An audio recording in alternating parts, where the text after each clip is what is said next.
Good morning friends. 10:55 हुए हैं। अब इस डिक्लाइन को ध्यान से समझते हैं।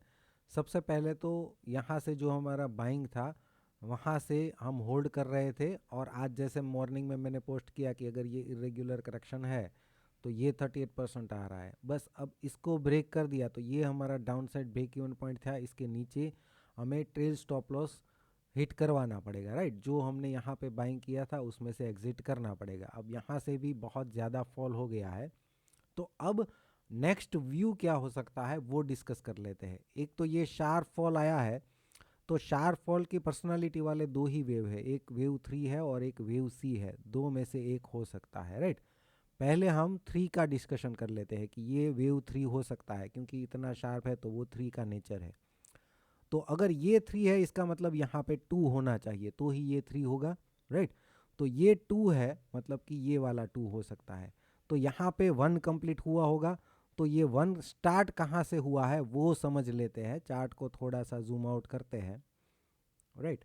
और यहाँ पे समझने की कोशिश करते हैं कि ये 1 है और ये 2 है। तो ये 1 का इम्पल्स शुरू कहाँ से हुआ है? ये 4 है, ये 3 है और ये 1 हो सकता है, राइट। यहाँ से 0 है, ये 0 है, और ये 1 है और ये 2 है, राइट।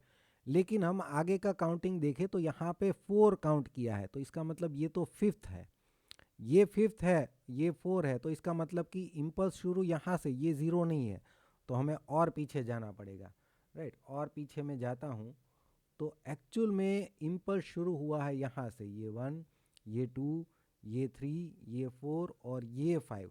तो मतलब अगर ये 1 है तो उसका 0 यहाँ पे है, ना कि यहाँ पे, क्योंकि ये तो 5 है, राइट। तो यहाँ पे 0 है, तो ये 0 से 1 हो गया। अब ये 2 हो गया, अगर ये हम 3 कंसिडर करें तो ये 2 हुआ। अब देखिए, अगर ये 2 है तो यहाँ से जो डिक्लाइन है उसका रिट्रेसमेंट हमें निकालना पड़ेगा, वो मैंने यहाँ पे निकाल के रखा है। तो उसका 23% भी अचीव नहीं किया वेव 2 ने। ये 38% है, ये 50%। इसको तो छोड़ दीजिए, 23% को भी वेव 2 टच करने नहीं आया है। तो जनरली ऐसा होता नहीं है। वेव 2 एटलीस्ट 38% के ऊपर तो एक्सपेक्ट कर ही सकते हैं हम, इसके आसपास। 3 का 2 है तो एटलीस्ट इस रेंज में तो आना चाहिए, लेकिन ये यहाँ पे भी नहीं आया है और डायरेक्टली ये फॉल स्टार्ट कर दिया है। तो 3 के अंदर थोड़ी एबनॉर्मालिटी है। अगर हम इसको 2 और इसको 3 कंसिडर करें तो वेव 2 जो है ये डिक्लाइन का 23% भी रिट्रेस नहीं किया है, तो मानना मुश्किल है कि ये 2 है और ये 3 है। तो दूसरी चीज़ सी के बारे में देख लेते हैं। अगर ये सी का फॉल है तो इसका मतलब इसके आगे जो है वो बी होना चाहिए। तो फिर से हम इसको जूम इन कर लेते हैं, राइट। अगर ये सी है तो उसके आगे बी होना चाहिए। अब यहाँ पे देखिए, ये हम ए और 1 मान रहे थे, राइट, और यहाँ पे बी और 2 मान रहे थे, जिसमें ये करेक्शन देख रहे थे हम, राइट।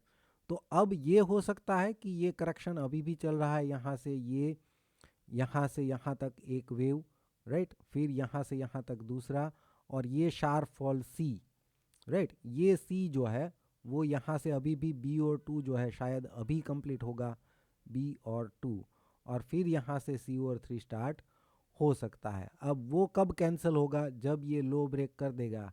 तो उस पॉसिबिलिटी के बारे में हमें नहीं सोचना है, क्योंकि अगर ये अभी भी सी है वेव 2 का, तो लो को ब्रेक करना नहीं चाहिए। इसका मतलब कि लो जब तक ब्रेक नहीं करता तब तक हम नेगेटिव नहीं सोच सकते। अब मान लीजिए कि लो को ब्रेक कर दिया तो नेगेटिव सोचना है, तो नेगेटिव सोच सकते हैं, लेकिन जैसा मैंने बोला कि उस केस में अगर ये 2 है और ये 3 है तो 2 तो 23% भी रिट्रेस नहीं किया है, हमने अभी अभी देखा।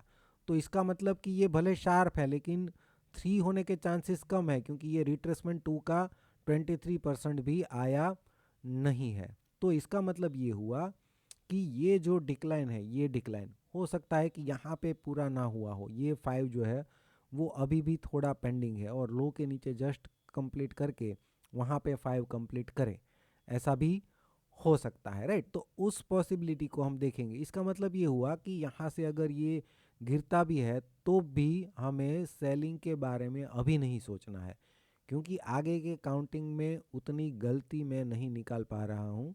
ऐसा नहीं है कि मैं बायस हूँ, लेकिन बहुत तरीके से इसको आइडेंटिफाई करने की कोशिश करें तब भी यहाँ पे ये मानना मुश्किल है कि यहाँ से मार्केट शार्पली गिर जाएगा, राइट। तो अभी उसके बारे में मैं नहीं सोच रहा हूँ। हाँ, अगर आप ये सोचेंगे कि ये 1 है, ये 2 है, फिर 3 के अंदर ये 1 है, ये 2 है, तो उस केस में 23 to 38% आ गया है, तो उस केस में ये फॉल कर सकता है। तो उस केस में ये 1 होना चाहिए, ये 2 होना चाहिए, फिर ये 3 का 1, ये 3 का 2 होना चाहिए। तो ये जो 1 है उसमें ये 1 2 ये 3, सॉरी ये 3 ये 4 ये 5 ऐसा होना चाहिए अगर ये 1 माने तो ये जो 5 है वो तो 3 वेव का लग रहा है, तो वो भी मुश्किल है। फिर भी चलो मान लीजिए कि ये शायद हमें पहचानने में गलती हुई हो और ये 5 ही है, तो 5 दूसरी तरीके से चेक करें तो 5 का प्रोजेक्शन रेंज क्या है, 38% तक आना चाहिए, एटलीस्ट 38 to 61%। तो यहाँ से प्रोजेक्शन निकालते हैं, पहला पॉइंट 0 पे, दूसरा पॉइंट यहाँ पे 3 पे, और तीसरा पॉइंट यहाँ पे, और 38% ये आना चाहिए अगर ये वेव 5 है तो। तो मैं यहाँ पे 38% पे क्लिक करता हूँ, ओके करता हूँ, तो ये 38% भी नहीं आया है। इसका मतलब ये कि इसको हम 5 मान ले तो भी ये यहाँ तक आना चाहिए तो मान सकते हैं, लेकिन वो आया नहीं है, इसलिए हम इसको 1 2 3 4 और 5 ये नहीं मान सकते। तो ये 1 और 2 कैसे माने, नहीं मान सकते, मानना मुश्किल है, राइट। तो ऐसे बहुत तरीके से क्रॉस चेक करके मैंने देखा है।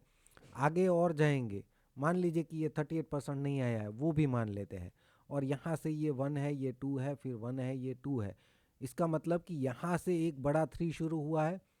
तो उस केस में क्या होगा कि तो फिर ये 2 होगा, बड़ा 2, राइट।